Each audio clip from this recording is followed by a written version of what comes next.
अपना आशिक के दर्द सतारो, अपना बेटा के दर्द परो देबू हो।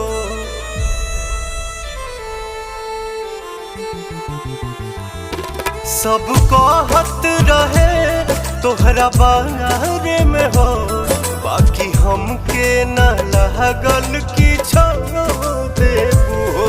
तोहरा चलते ये जिंदगी लागता सुन जान अब जहर जैसन।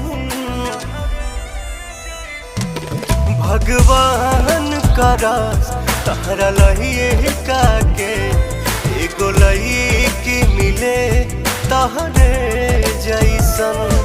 भगवान करस तोहरा लइका के एगो